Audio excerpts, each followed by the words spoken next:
Welcome, everyone. We're so excited you have joined us for a conversation with my amazing colleagues, Hilary Fry and Noah Michelson, about sex, dating, and relationships in the age of coronavirus. We had the first of these conversations last week, and it was so popular. In fact, we had so much participation that we ran out of time to get to everyone, that we decided to have a second session focused entirely on answering your questions. I'm Jen Coe, Director of Strategic Innovation for HuffPost and Head of Membership. Thank you so much for coming today. At HuffPost, we've been focusing our coverage on the real human stories and impacts from the coronavirus and on the practical advice you need now. If you'd like to support our journalism and help keep it free for everyone, please consider joining HuffPost membership, which will also get you into the HuffPost community, including participation in our comments and invitations to all of our virtual events. There are free and paid options available. Sorry about my cat.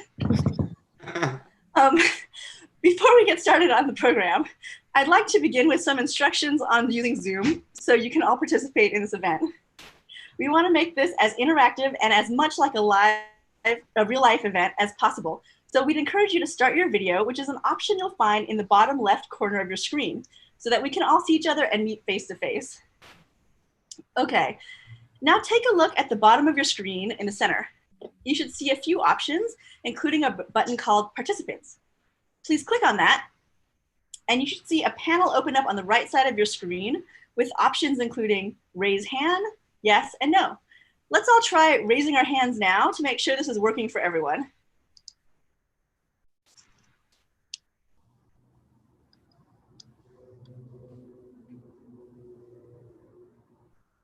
So again, on the participants panel, you'll see raise hand.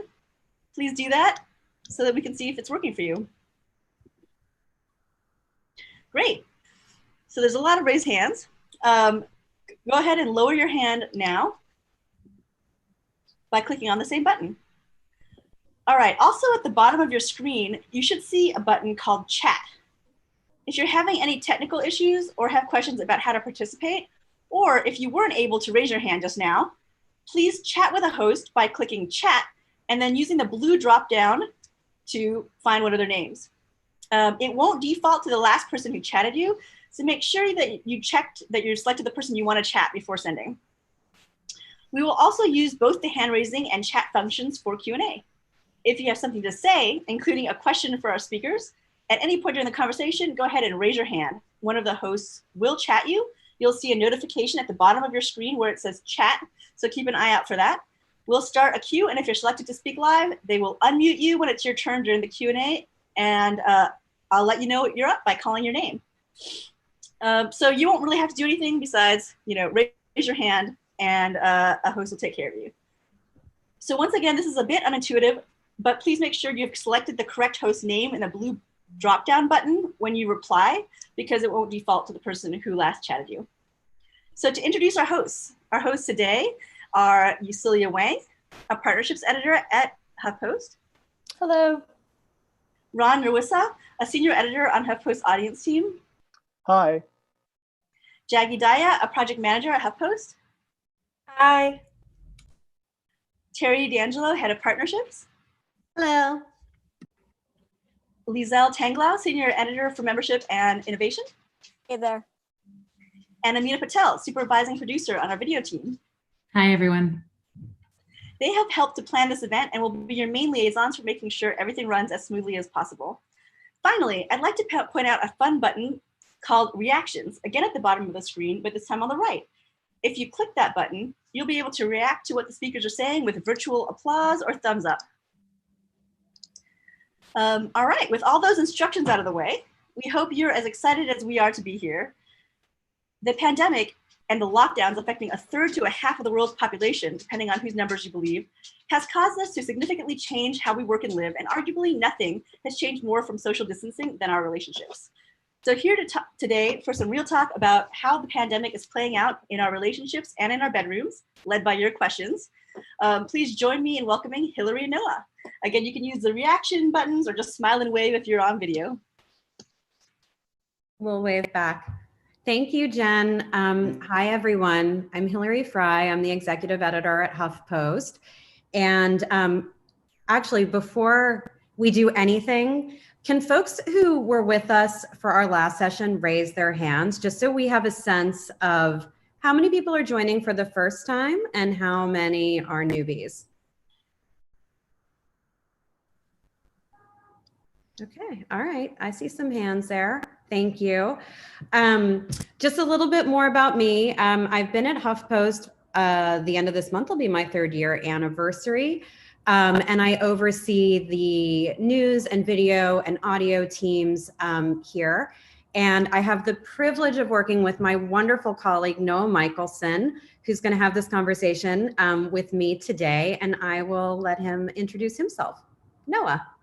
Hi, what's up? I've been at HuffPost for 9 years, which is totally bonkers. And I lead our personal team, which is a team that consists of editors who are working on personal essays.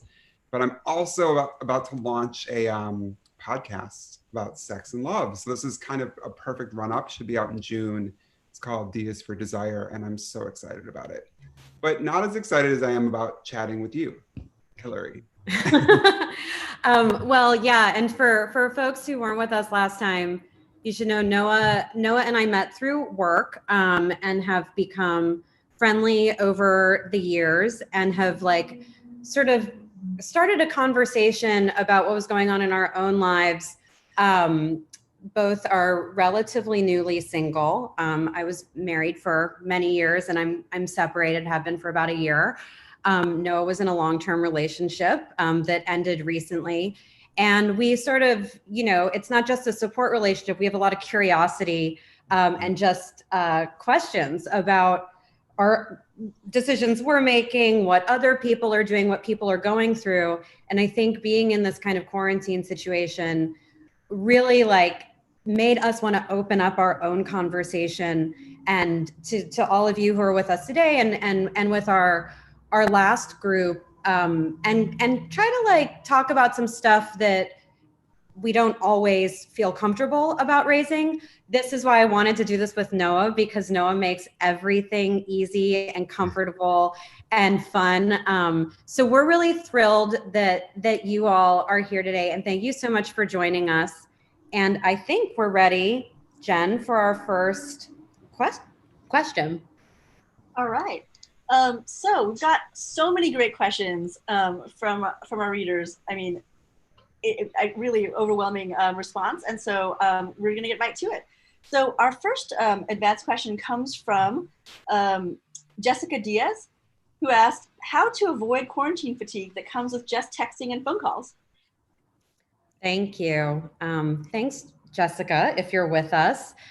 We actually, before Noah and I even start talking, this question inspired us to write what if I said we wrote a poem about it? No, we didn't write that. We could, but we did write a poll question for all of you to answer. So you will see this pop up on your screen, and please answer it so we can hear from you. And the question is something we're going to talk about shortly. Have you ever sexted, engaged in phone sex, or sent a nude picture?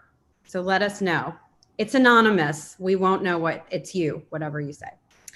So Noah, what do you think about Jessica's question about fatigue and ways to kind of not just get into a repetitive pattern with oh, I got to keep this text chain going, or, what if you're not in the mood to have a Zoom session or whatever? Yep. I think we're all feeling this, whether we're single, whether we're in a relationship, whether we're even talking about just chatting with our mom. I think there is this emphasis now that we are alone a lot, or we're in our apartments, we're not doing a whole lot. Why wouldn't we want to chat with someone? How do we not just keep texting?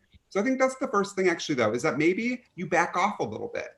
Maybe you set up certain times. Like my mom and I chat every Saturday, Tuesday, and Thursday now. And we do it at night. And I don't feel like I have to talk to her every day now because we sort of set up these times to do it. You can do that with the person you're dating, with a friend.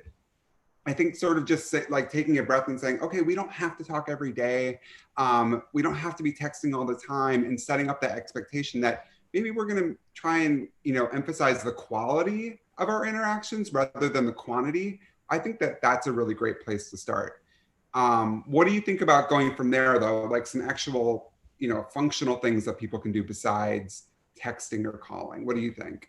Well, a friend of mine was just saying that on Saturday, she and her boyfriend, who are not in the same place, are going to get totally dressed up and like have a formal dinner together, right? So it's still a call, but you're kind of setting up a scenario where there are other things to talk about, like what you're eating, how you cooked it, how it turned out. And like, as I mentioned last time, like I think I did, I've also had some like virtual dinner dates, and it's really fun, especially when like what you make doesn't turn out so well. Like suddenly we're all supposed to be these like home cooked gourmands. Yeah. And I think I am a pretty decent home cook, but like you still whiff, and like that's fun. It's a way to also, I think, show different parts of yourself and your taste. And something you and I have been talking about too is, in the absence of all the context that you get out in the world with someone,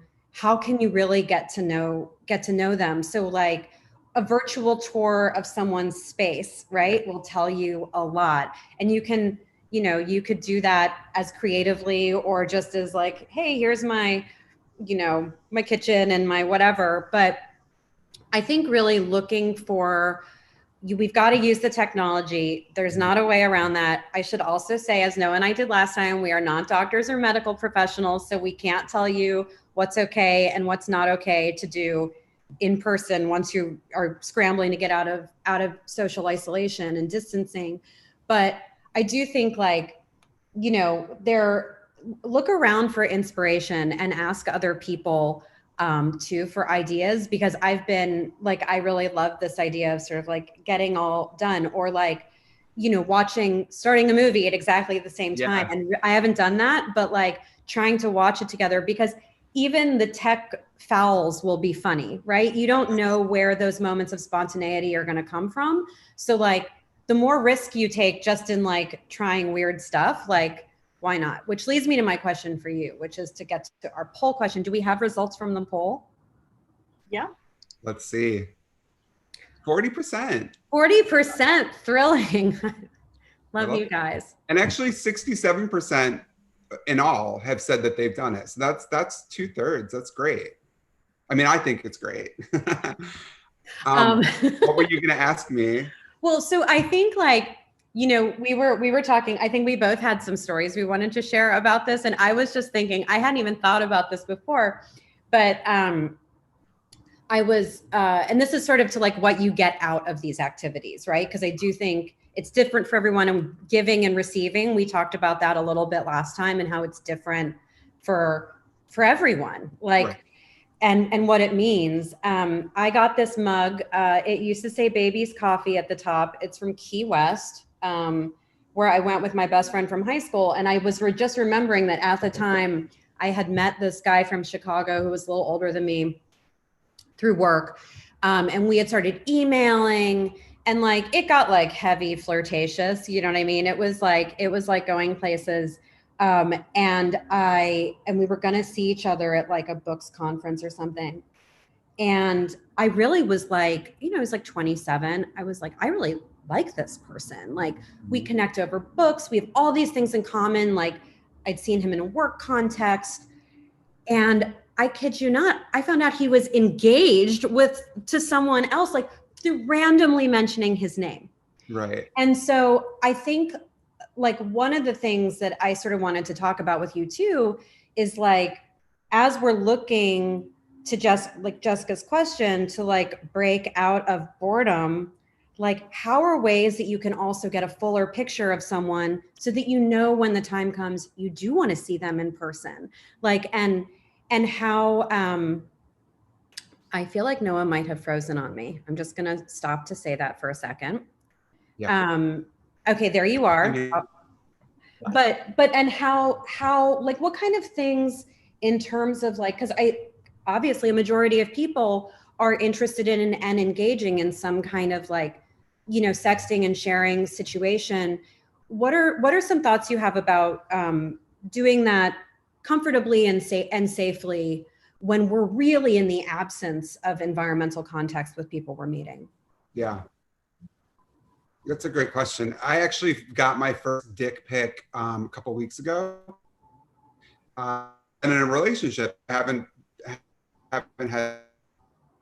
And the guy before he sent it, it was on Twitter, someone I didn't know, Twitter follower. He DM'd me and he said, "Can I send you a dick pic?" He asked for my consent. And I was like, wow, this is so civilized. I've never had someone do that before. Usually they just send it and, maybe that's not what you wanted. So I think that's something we can do too, is sort of think about, okay, we're going to do this. Let's maybe set up some guidelines or some boundaries about what we are going to send, what we aren't going to send. Maybe we're just doing something kind of sexy and it's not, totally rated X. Like that might just help people feel more comfortable to do it. You're too has exchanges and saying that real once you guys actually like. So I think in mind is what are you trying to get out of it? Is it just something that this is a way to pass the time, or are you sort of going to have to deal with whatever you do while you're in quarantine, whatever you sent is going to have. So I think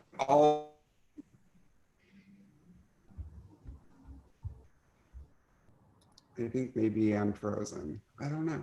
Yeah, Noah, you're coming in and out for me a little bit. Okay. Jen, I can see Jen nodding too. I'm not sure if we have a solution to that or if we're gonna cross our fingers and hope Wi-Fi gets us through. But I can see you now. But okay. I think that's right. And also, and we'll get to more questions because otherwise you and I will just talk this whole hour. But I do think because we do a little bit of advice giving here, it's like, just because somebody starts a conversation with you doesn't mean you need to continue it. But I do think if you're looking for beyond calling and texting and you're interested, be upfront about what you're looking for, because also it's the only way this is, I say this to my daughter, I say it to my friends, if you don't ask, you really don't know, and you might end up going someplace really interesting with someone. And I also think too, I spent an entire summer emailing with a guy because he was living in a different state and he had moved right when we had met. And I fell in love with him over 3 months of emailing every single day. And then he came back and we were not a match. And it was such a horrible thing. But now, this is 15 years later, I'm like, I still had a great summer. And I still learned a lot from him. And I learned a lot about myself from that experience. And so sometimes pinning everything on the idea that you're going to meet someone and you're going to be with them forever, and that's the most important thing. That's not it. Sometimes just that's so smart. Just have the experience.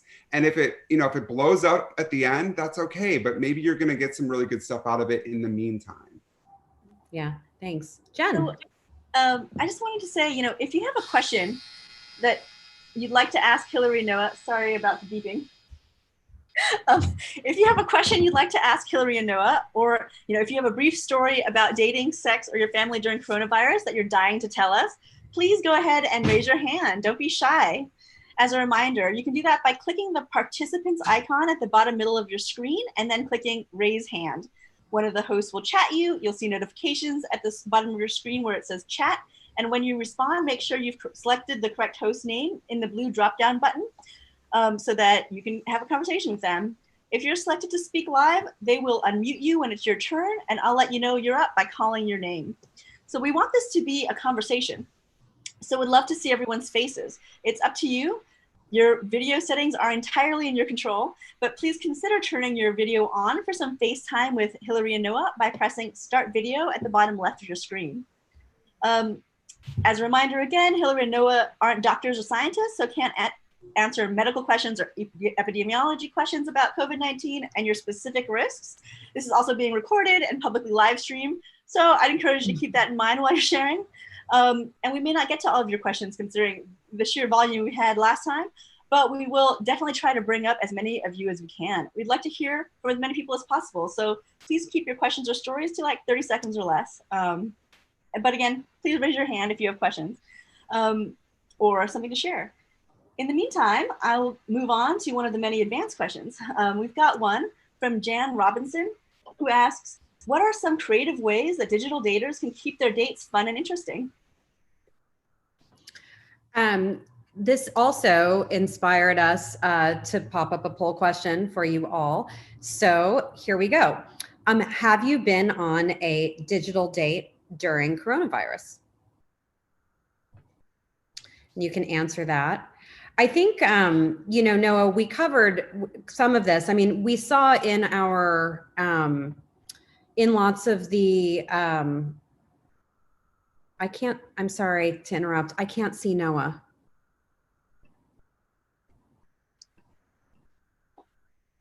Oh, it looks like maybe his. Okay, guys, you have me now.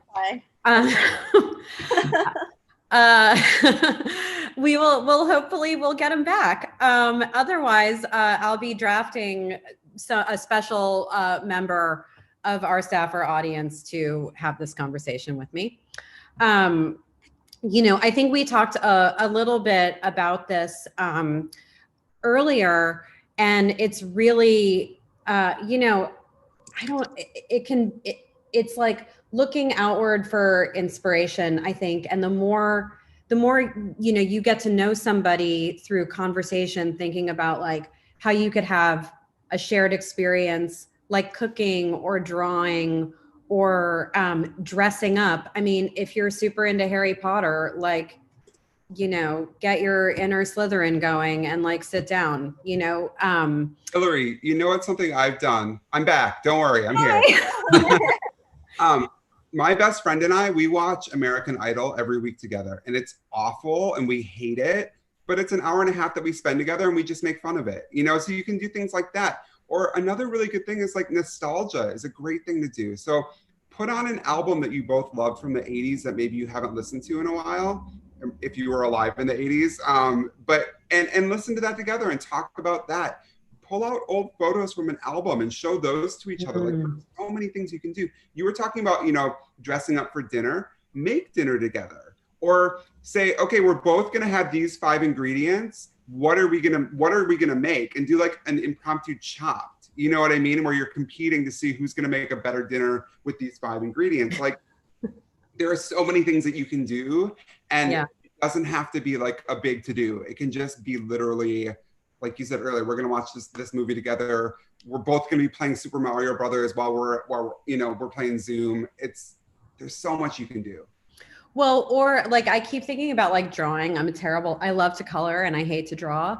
But even doing, you know, it's like, let's sketch each other. Yeah. Like, and just, it's almost like the more likely it is, I mean, if you are like want to laugh, right? Like it also depends on what you're looking for. If you're looking for something like intense and serious, you could watch like, you know, A Marriage Story together on Netflix or something, that'll take you places that you also learn a lot, right? Like I totally agree on the nostalgia front, and just in terms of like popular culture. I mean, a friend was telling me last night, she had been in this flirtation with someone who she met like 20 years ago, old friend. They sort of reconnected, but he's been in Australia, and now I think he's in South Korea. But you know, and they have all these things in common. And then like one thing opened up on politics, and like she got a whole world of surprise. But it was like tied to like they were talking about, you know, seeing something on YouTube, and then it was like, oh, the pandemic video, and then X, Y, and Z. And she was like, oh my God, I really, like, you don't know. Yeah. It's like about information gathering, and like, especially around that sense of humor. I have found also texting can be, it's fun, and it is like it can, you know, I think lots of people find it to be like that sort of like dopamine rush or whatever, especially people like multiple people going, which, you know, a friend of mine was just sort of describing to me. But it also not everyone translates, especially we're writers and editors, right? So I'm like, I can be very critical of like a texting tone. And then you meet someone in person and you're like, oh, you seemed really stiff and boring, like when you were texting me to set up this date, but actually You are hilarious and fascinating. And I really like you. I just don't like texting with you. Yeah. Like, so all those different ways that you can like create scenarios, I think. Yeah. And also like some older people too don't like to text at all. My mom is 70. She hates texting. And if you saw our texts, you would think that we hated each other because they're so stiff and to the point. And it's just to exchange information. But we have these beautiful phone calls. I've learned actually during the quarantine how much I like talking on the phone. I thought I hated it. I thought it was awful because it was such a waste of time and you actually had to like, you actually had to be present. Whereas with texting, a lot of times you don't. But that's right. I'm talking to so many people, not even Zoom, not even FaceTime, just literally going for a walk, putting my earbuds in and having a conversation. And it's been beautiful. So I would say people should try that too. If you think you hate talking on the phone, you might not. Right. And not everything has to be on video. Right. Let's see the results of that poll question.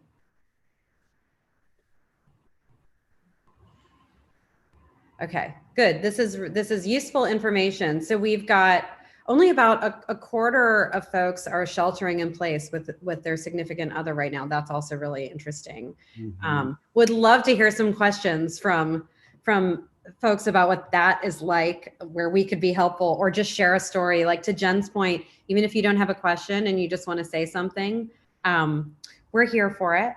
Yeah. So Jen, I think we can go to our next question. Great. We have a question from Caitlin Killerin, who is a Nom, but asked, how do you keep the mystery alive if we're together 24/7?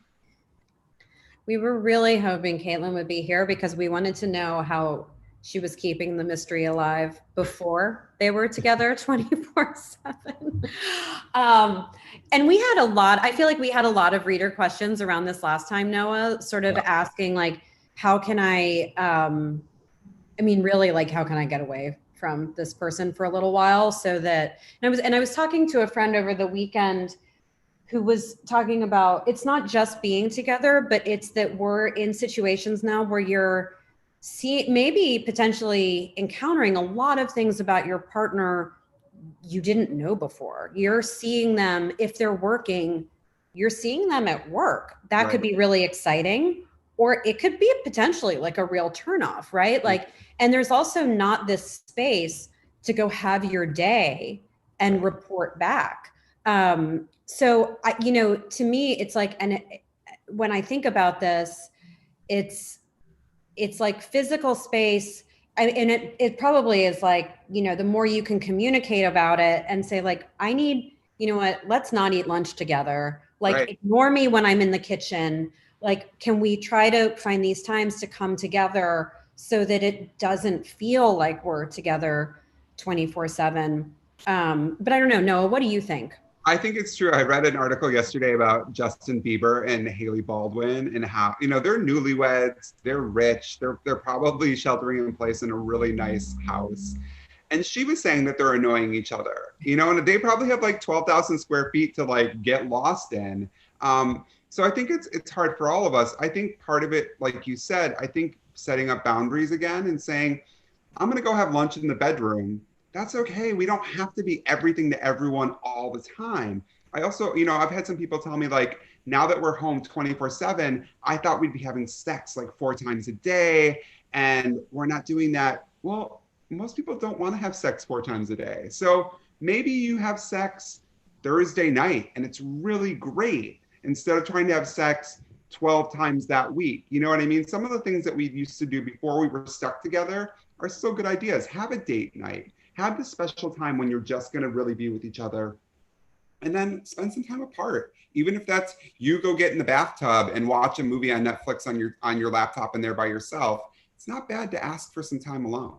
I think it's that asking thing too, because this is what I've heard a lot from friends, especially as like, if people are home with kids, it's not like all of a sudden everybody becomes a miracle 50-50 parent, right? Or like all of a sudden everybody's sharing all the domestic labor, like especially, or, maybe you had help with those things before that now you don't have access to. And I was talking to friends last night about, this is a little bit of a tangent, but I think it's interesting that the first couple of weeks of quarantine, it was like, it was almost, there were studies about this, like a required collective panic so that people would take action to stay home. Like you have to feel like there are high stakes, and we all had expectations, and everyone has been affected in different ways. But I mean, I was expecting like many people at HuffPost to be sick. And fortunately, we largely escaped that. But that crisis sort of passed, and we're entering into this new phase where I think in order to get through it, you have to be really vocal, sensitive, but clear about your needs, because it's not ending immediately. Things are always changing, but the longer anything sort of builds up or festers, or it's not going to get easier if you ignore it, because you're not suddenly going to start going back to work tomorrow. Right. Like there's not going to be a moment in 2 weeks when your kids are going to go back to school. So that, it's like just basic therapy, right? Communication is key, but I don't think anything is sort of like too small or silly to ask for. So if it's like, I want to watch, I watch these like like trashy Dutch dramas on PBS Masterpiece, and like that's my thing. Right. I like it. It's like, I have to focus on it. This is my other tip. Watch things with subtitles, because you have to put down your phone. You can't do anything else. You've got to read. And it's much more satisfying than just like passively watching television, texting, cooking, and doing everything at the same time. That's my little pro tip. There's also that idea of like the 80-20, right? For how you eat, like 80% of the time eat well, 20% of the time do whatever you want. Work out 80% of the time, don't work out 20%. Do the same thing with your relationship maybe, or maybe it's 60-40, but like maybe you don't need to be together all the time. I think the other thing people worry about is like, if they do ask for time alone, that means that there's something wrong with their relationship. That if you speak that out into the world, that means there are going to be cracks showing, or that it's going to end up, sinking your relationship. That's not true. Like I think it's the opposite. Yeah, I exactly. You have permission to sort of say, we do need this time apart, or I do need this thing. And like you said, it's communication. I think it's going to make it better. Yeah, same. Yeah. So we have a live question from Judy Kellerman. Judy, please state where you're from and your question. You're up.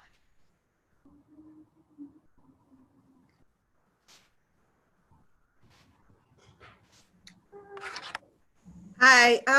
Yeah, what did I ask? I said, oh, my boyfriend comes and goes, but I stay home. So I'm here by myself most of the time. So I get kind of lonely because I don't have a social life now outside of this. And so I'm just trying to figure out how to find balance. I don't want to, get off kilter because of this staying home. And I think I'm a little jealous because, he's coming and going and I'm not. I think that, and he doesn't live with me either. So I'm by myself every night. So that's the other part. Go ahead. You have we see you have a companion. Was that your dog? Yeah, I do have my four-legged friend. Well, I have 2 cats. I love the pet companionship at this time. I think jealousy is a real thing. Like with people who have more mobility, people who are in places where maybe, Noah and I are in Brooklyn. So we're pretty cautious and tight. We can still go for walks, right? Like, but it's definitely been interesting to talk to people, and we have staffers all over the country where things are different and their access to the outside world is different. And I find it makes me feel jealous, which is separate from feeling also isolated and a little bit lonely and maybe bored. But I think that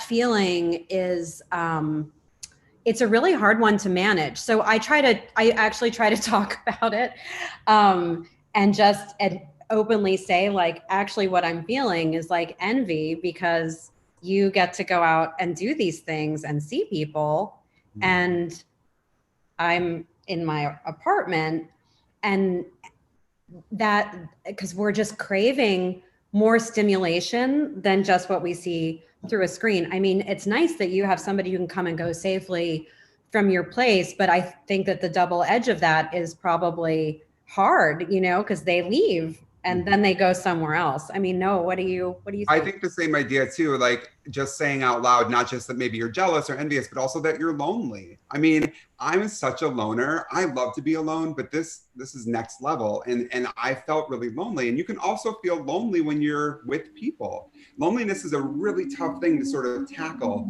I think one way to do it is, like I was saying earlier, like I talk to my mom 3 times a week, and I have these set like times when I do it. Every Saturday morning, I talk to my best friend who lives in upstate New York. And then every Wednesday night, I have a chat like this with 2 of my friends, one who's in San Diego, one's in Australia. So I strategically have throughout the week little sessions where I'm going to get a little dose of friendship or love or whatever I need from someone. So I think that that can help too. Just knowing you're going to be lonely and that sucks, and sort of just recognizing that, but also having ways to sort of have people where you have set times where you know you're going to check in with them, even if it's for 10 minutes, even if it's just to say, did you see that show last night, or whatever else. You don't have to be on the phone with them for an hour, but I find having those little chats actually makes me feel less lonely. I look forward to them. I already know tonight I have my chat coming up that helps me get through the week. So it's hard. It's really hard. I've been alone for 2 months now. I haven't seen or touched another person in real life that I care about in 2 months. That's crazy. But I feel really lucky that I do have this network. So if you have friends, if you have family, if you have people that you can reach out to and make these little appointments, these little dates, I would say that that's a great way to do it. I think too, like when this started, you know, and there's been a kind of backlash to this. Lots of people set out projects for themselves. Like I'm finally going to fix, you know, this thing that's broken, or I'm going to deal with this. And it was kind of like this big ambitious stuff. I did not do this, but what I did realize is like certain habits of mine that were part of my daily routine before had just totally gone by the wayside.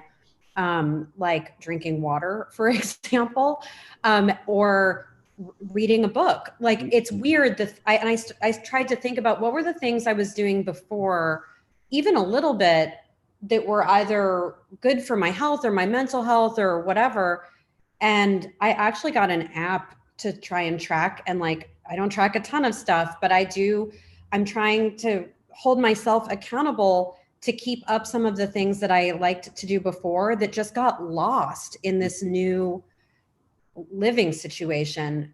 Especially because a lot of the time I have an 8-year-old daughter, and she's with me a lot. And when she's here, it's hard for me to actually even like focus beyond work and her. That's like my whole view. So when I have these times, she's not here right now. I'm really the same way Noah has his appointments for talking to people. I'm kind of trying to do that for things that make me feel like I've accomplished something for myself.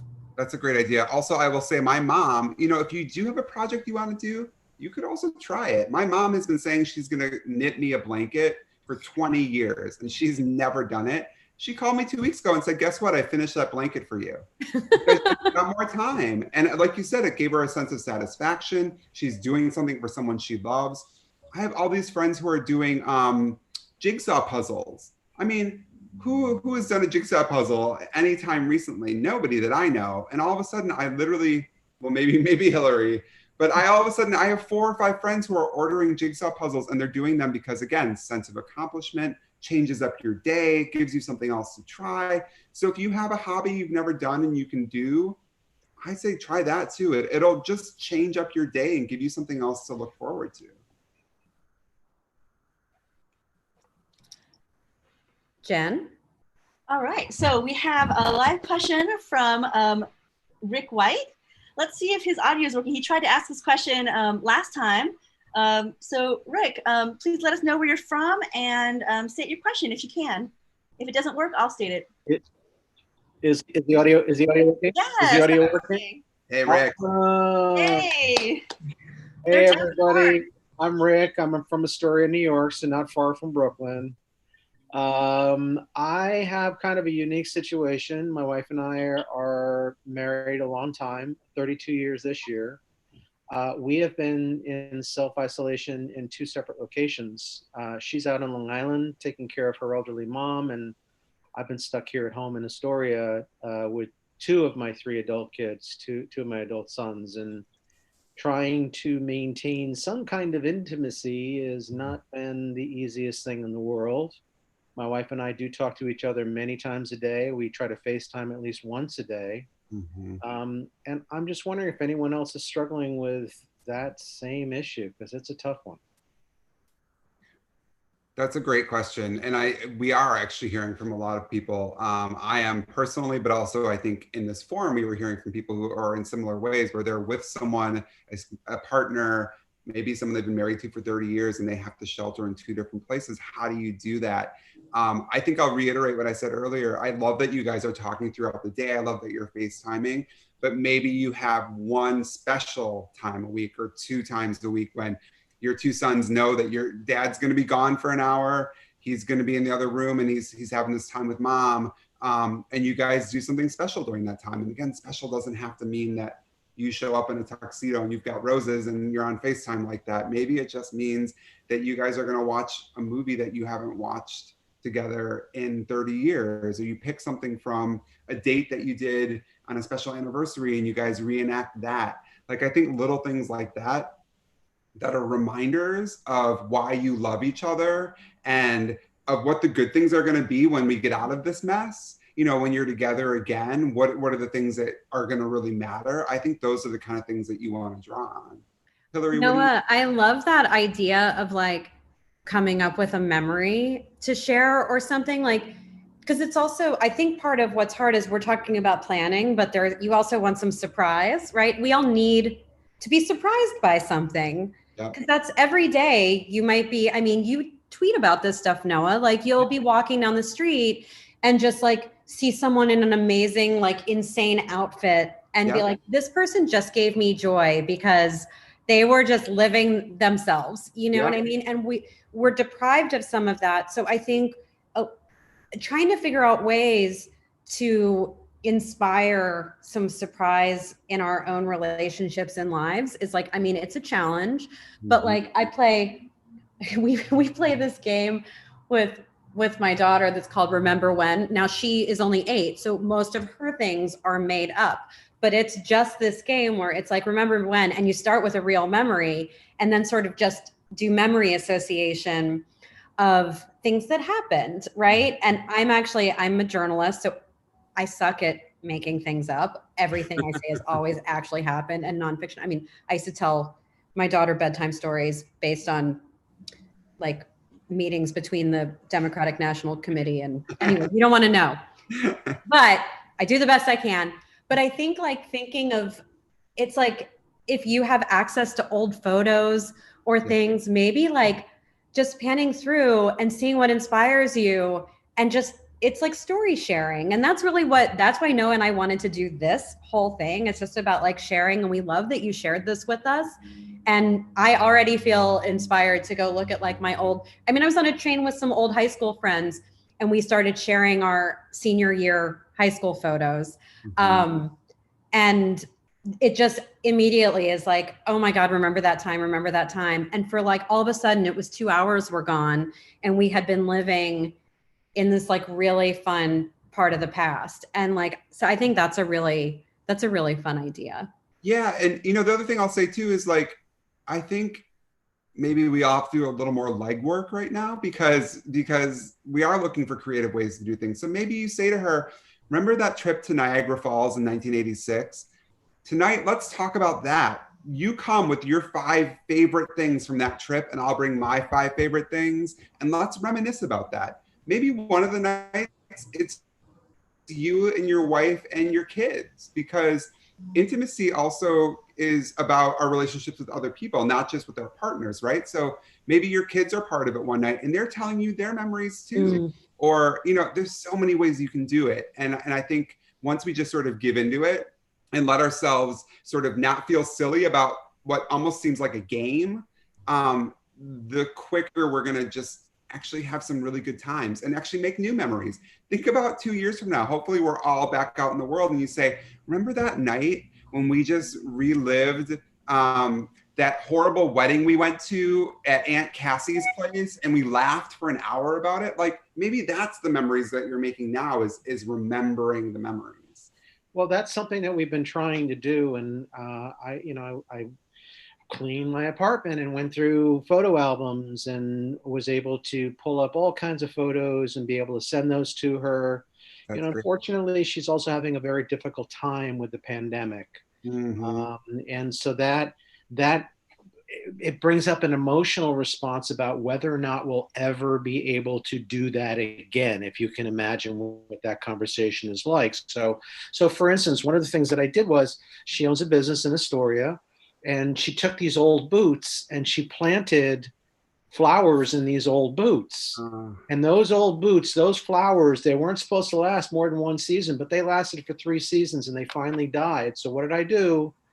I replanted new flowers in those boots for her. So I love that. I'm doing little things like that, but again, it's still difficult. So, Yeah. Again. And again, I think just acknowledging that it's difficult. I think just saying that out loud and letting that sort of hang in the air, that's okay too. But you sound like a really good husband to me. Like, I think you're doing the right stuff. And the last thing I'll say right now is, like, I think we're all sort of thinking, what if this doesn't end? Or what if this ends badly? That kind of thing. And again, I think we have to allow space for that. But I also think we just have to allow for hope and just assume that it is going to get better. We are going to get through this. And sometimes you just saying that to her and letting her hear that too, I think that that's really helpful. And just saying, I know you had a shitty day. Things are really bad, but I believe that things are going to be better. And I can't wait till that happens. And in the meantime, I got you these flowers and these boots. You know what I mean? Like, I think you're doing amazing. So give yourself some credit too. Yeah. I wanted to just say that we had a lot of people who raised their hands and then have not been responding to the moderators in the chat. So just as a reminder, make sure you take a look at where it says chat at the bottom of your screen, and see if anyone's chatted you, especially if you did raise your hand, so that we can get to you if you'd like to still talk. But we do have a live question from Jessica Diaz next. Jessica, please let us know where you're from and go ahead and state your question. You're up. All right. I'm coming, guys. Give me 2 seconds. Okay. We can hear you. I was actually changing. TMI, sorry. It's okay. Okay, 1 sec. Hi, guys. Thank you for taking my question earlier, too. I really appreciate that. So the question that I have is, I was off the dating game for a really long time. I had a really long relationship and very badly. And I decided to get back into the dating world literally 3 weeks before Corona hit. And so it's been terrible for me because I wasn't used to online dating. And now I have to figure out how to meet guys and keep it interesting without meeting. So I wanted your input on that. Mm-hmm. Noah, you want to start? I can, because Jessica, I'm in the exact same position. I downloaded Hinge like right when all this was happening. Hinge is a dating app, if you guys don't know. Oh yeah, I have Hinge. Yeah. I told myself I wasn't going to do online dating because I hate it. It's really hard to do. But then this happened and I was like, oh, right, I can't go to any of the places I would normally meet people. So I'm going to try online dating again. And I met my last boyfriend online and we had a great relationship until it ended. So I'm on Hinge, and I think the biggest problem for me, and this is what you sort of alluded to, is like momentum, right? If you match with someone, you chat, you text back and forth for a bit, and then it just kind of dies out because how much can you talk about, like, oh, I've got 3 brothers, or oh, I love mushroom pizza. Like, there's only so much small talk you can make. I think that small talk is really important, and it does help establish a relationship. And then you have to decide when you want to take it to the next level. I think right now, what I'm going to say to you is, and I've been saying this to myself, take some chances. Maybe have that FaceTime chat that you normally wouldn't have, maybe not right away, maybe not ever. Maybe have that chat. Maybe let yourself feel a little uncomfortable. Maybe clear the air by saying to the person that you've talked to for a bit over text, this feels weird, but I'm going to do it anyways. Let's have that chat. And I think taking some chances right now and just, even if it blows up in your face, you dust yourself off and you move on to the next one, just like any other time you're dating. So that's my main piece of advice, is just, if you find someone that you actually think you're clicking with, maybe try and move it along a little bit quicker than you think you would normally. Have those interactions that feel actually meaningful and like you're actually connecting, and just see what happens. Hillary, what do you think? Oh, Hillary's on mute. Someone unmute her. Thank you. Sorry, you guys, a huge truck was going by and I muted myself and I didn't realize that I would need assistance to be unmuted. You know, I've had sort of a different experience than Noah, because I think the last time we were all talking here, it's like in preparation for this, I hopped back on Tinder and someone else was like, well, you should like look at Bumble. Though I had been told that all the men on Bumble were really boring.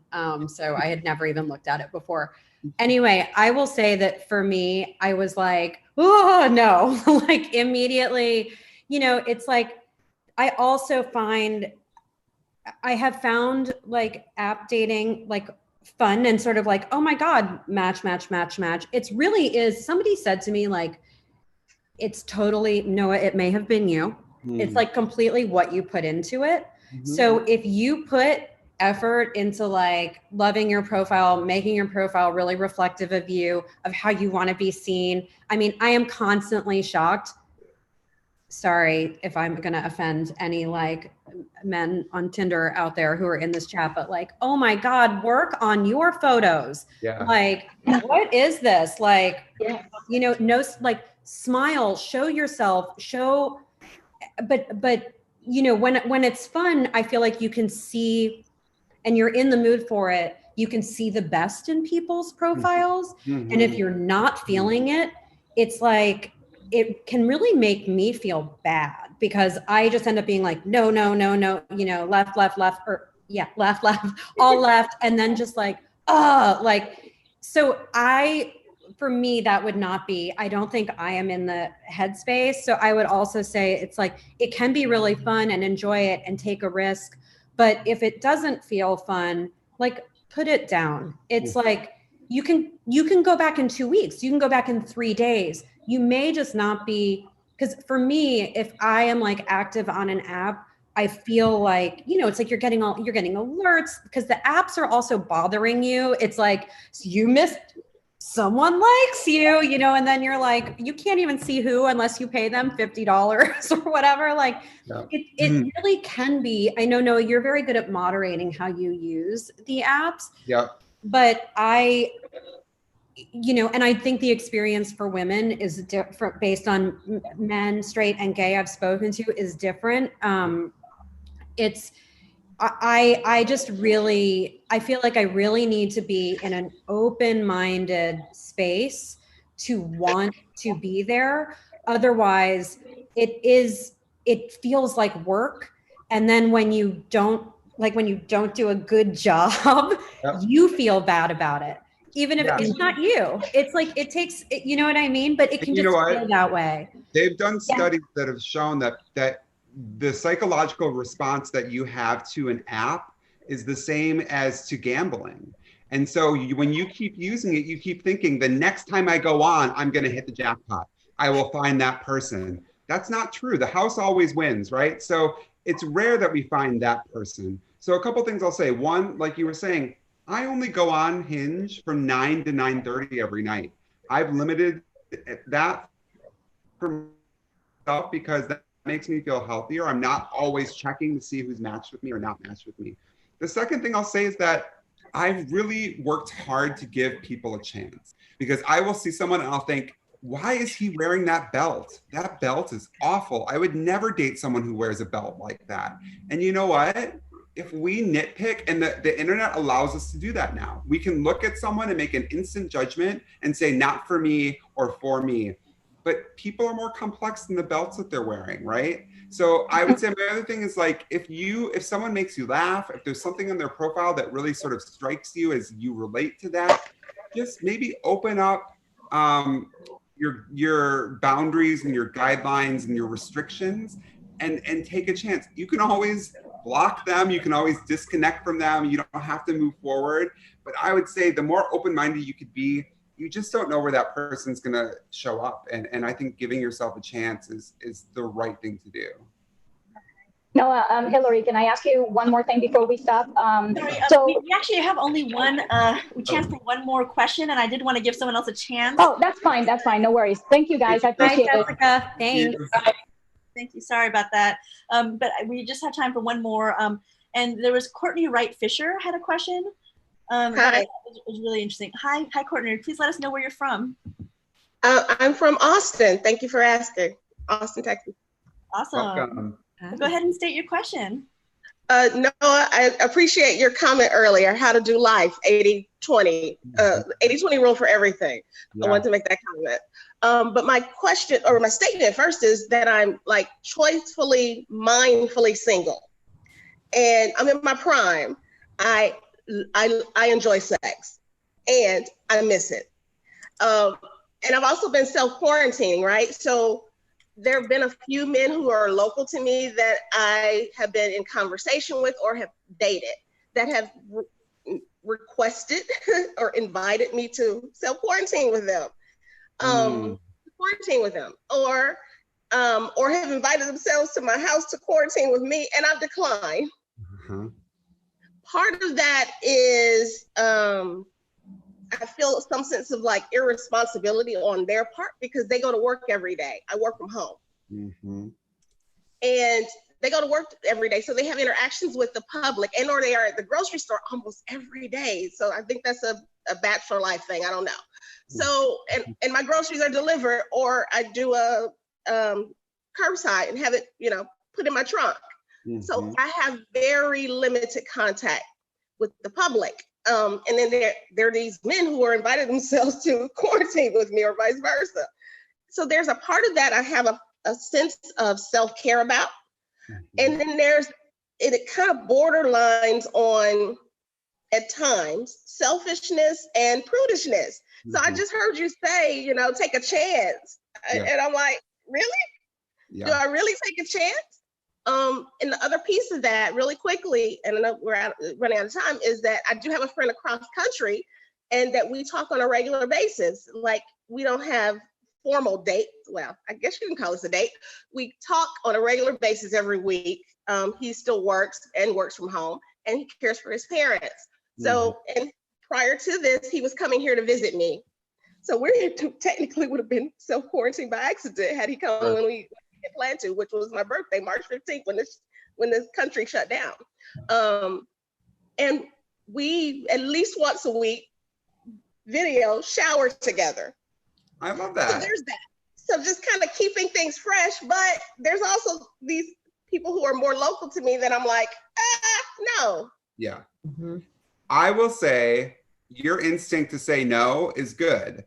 When I say take a chance, I don't mean take a chance with your health or with other people's health. I mean, emotionally, psychologically, you can take those kind of chances. Personally, again, I'm not a doctor. I'm not going to tell you what to do medically, but I think right now we need to be safe. And I think that if these guys are, out in the public, going to the grocery store, you don't know. None of us know unless someone's been tested or they've been quarantined if they're safe or not. Here's a little secret. I haven't had sex in 5 months. I would love to have sex right now. I'm not going to do it. I know I could jump on Grindr and I could find someone to come over here and be here in 25 minutes. Not going to do it. We all have to sort of do our part. At least my opinion is that we're all in this together. It's going to suck for a while, but it's not going to be forever. And just think how great sex will be once we can finally have it again safely. So, Hillary, I don't know. What do you think? I mean, you and I were talking about, I'm gonna make this a little more like philosophical, but I read a good story in the Atlantic yesterday or the day, I think it was on Monday, really talking about how soon we can't live in this isolation model anymore. It's too harmful to our happiness, to our mental health, and it's just not tenable for an extended period of time. I know for myself, like based on the limited information we had when we all sort of started going into self-quarantine and all of this, it was like, okay, it's 7 weeks. Like it's going to be 7 weeks. That's what we kept hearing. China, 7 weeks. Soon they're going to come out of lockdown. It's not 7 weeks. We do not have leadership that's giving any guidance about an end or how we're going to come out of this. So the thing I liked about the Atlantic article is that we're going to have to move. It was arguing to a harm reduction model. It's not comparable to what happened during the AIDS epidemic, but abstinence doesn't work. It didn't work then. Abstinence is not going to work for you in the long term. It's not going to work for Noah. It's not going to work for me or any of us. Yep. So I don't think we're quite at the point yet. I do hear stories. It's like I heard a story of 2 roommates who they got in a huge fight because one of them went away for a week upstate, which upset the roommate stuck in New York. And while the other roommate was upstate, the one in New York was like, you know what? I'm going to start having sex with this guy I was seeing before. He's been in quarantine. I think it's safe. Mm-hmm. People are making those decisions. They are personal and there's not a law against it. Noah and I happen to feel like very, like not at the point of making calculated risks, I think personally, or recommending them. But I do think that soon,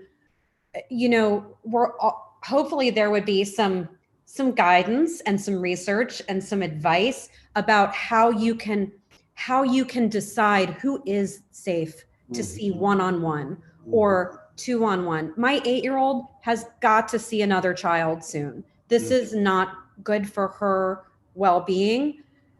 I'm hopeful that we do get some guidance to help us make those decisions soon. But I think for now we're still in the pretty protected space.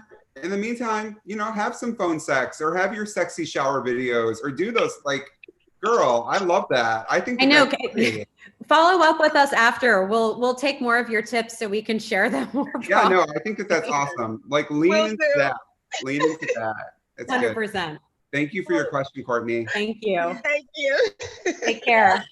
Thank you. It's such a great conversation. I know we have to wrap because I'm sure some people have other Zoom calls to get to, but I did want to just thank everyone for joining this today, joining this event today and asking for such great questions and participating in our live poll. And thanks also to Hillary and Noah for giving your excellent insights and answers. I had a great time and learned a lot, and I'm thinking about trying some of this stuff.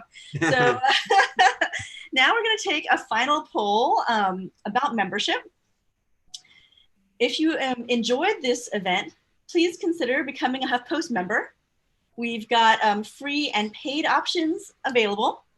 Basic membership, which doesn't cost a thing, gets you into the HuffPost community, including the ability to comment on our articles, participate in online polls and forums, which we really pay attention to and use to determine new features and events. Due to feedback from members, we recently made a bunch of changes to comments, including moving comments away from Facebook and Twitter login, and started a top comments roundup with many more changes to come. So, please answer this question. We're just really curious to know how many of you are members today. Members also get invited to all our events, including all of our free virtual events like this one, and also get discounts for ticketed events as well. We're planning a lot more of these virtual events, including a discussion of the changing workplace and the future of work for May 20th, and a virtual book launch for the HuffPost senior reporter Zach Carter's book, The Price of Peace, Money, Democracy, and the Life of John Maynard Keynes on, after that. We've also got a media literacy workshop, which was a member idea that readers voted in as a top pick at one of our first events. So stay tuned and sign up for membership for more details. If you also want to financially support the work we're doing and help keep journalism free for everyone, especially now, and you're able to do so, please also consider joining HuffPost Plus as a monthly or annual paid member, which you can get to from the same membership page that we put into the chat. You also get an ad-free mobile app experience with that and an exclusive HuffPost t-shirt, as well as access to members-only newsletters. But I hope all of you will consider joining basic membership, which again is free, and joining us again at our next event. Either way, we'd love to hear what you think about this event and any ideas for improvement. So we'll be sending out a survey right after this ends and a link to the recording in case you want to relive any of it. Look out for that in your inbox, and please do participate in the survey to let us know how we did so we can make our next events even better. Oh, I see that we actually do have someone who's really pleading to be taken on as a last question. So I wanted to ask Hillary and Noah, do you have time for one more? I do. Okay, all right. All right, we're getting a lot of, this person really wants to talk to you. So we have Crystal Campisi.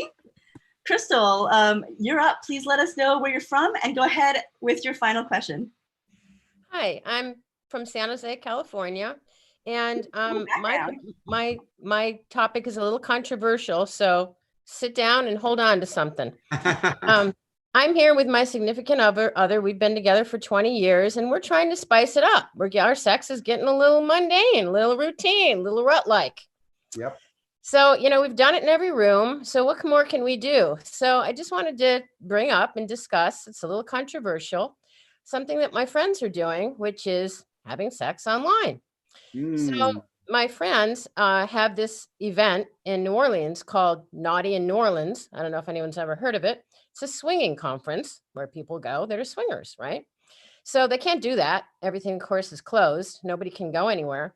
So what they're doing is getting naked in their own homes and having fun with their own partners. And here I'm speaking to the couples that are together at home with other people online. But I haven't done it yet. And I just wanted to get maybe a little feedback on what you think, because it's nice because you're having intimate time with your partner and you're seeing other people have intimate time with their partners, which is exciting and cool and kind of like watching live porn, right? But again, look at what you're looking at. You're looking at 25 tiny squares on a screen, right?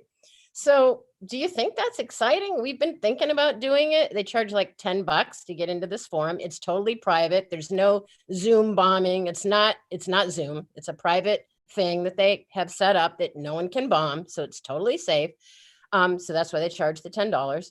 And I don't know, I just wanted to get a little feedback. I wouldn't mind having a little fun with my partner while seeing other people maybe nude. That'd be fun because we are also, nudists or naturists. We're used to being naked. But again, looking at 25 tiny little squares on a screen, am I going to get one boob? What am I going to get? I don't know what I'm going to get. We need you to do it so you can report back and tell us all about it. The last time we talked about this, Noah had been invited to an online orgy, but he had declined the invitation. Noah, can I answer this real quick? And then I want you to answer, because I think I'm glad to hear about the safety, because whenever I hear about this, I'm like, I think there's so much, especially now because so much has moved online, like preserving your privacy and safety is like number one, and making sure that nothing. We did have a question, we didn't answer it, but somebody had asked us about if we worried about revenge porn and things like that being more of an issue, given that we're all living online. Like, we don't have to answer that question, but I do think always, whether it's texting or whatever, you want to make sure you know what you're dealing with. This is totally safe. They totally own the bandwidth. It's safe. I was just going to share. I teach a writing class. Noah's actually met all my students, and I assigned, the prompt was actually about shoes, but it inspired one of my students to write an essay about wearing, why she wore like practical waterproof boots from JCPenney to a Brooklyn sex party. And none of us knew that this colleague student, that this was like part of her life, but she really, and she's revised the essay with us a number of times now.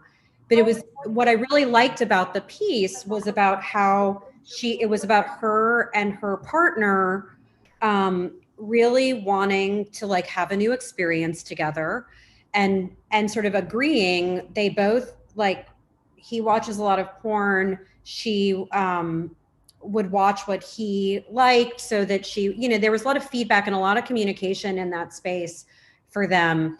And so they decided to try going to a sex party here in New York City. And it was like, you know, $80 and whatever. And one of the, it's quite, her description of it was both quite awkward but they also had a great time. And it was just sort of like trying it the first time and then iterating on the experience. Like, this is now part of their relationship. The way she described it was, and now it's a little different, right? Because that's where they go and they have experiences with other partners. Sometimes their first one, it was them staying together, and then they've sort of like mixed it up. But the way she wrote about it was that it was like going out and like having an incredible experience and then being able to talk about it with her best friend. And like that it really did, I mean, create a new kind of intimacy for them. It was a little there was risk involved, but they also figured out how the first time out of the gate to make it safe and interesting for them. So like, it may be that like, you don't need to go into it like already being like, you know, this is what I'm expecting. If you just go into it like, it might be weird. Yeah, it's like going to be 15 squares, but maybe you can blow one up and make it the primary experience. I don't know. I will not be participating in this this exciting situation, but I do think if you have the right relationship, it could probably, at the worst, you'll laugh, right? Like at the worst, it's awkward and weird, and you'll laugh, and you can talk about it later. But Noah, I'll let you take over. I will make this really quick.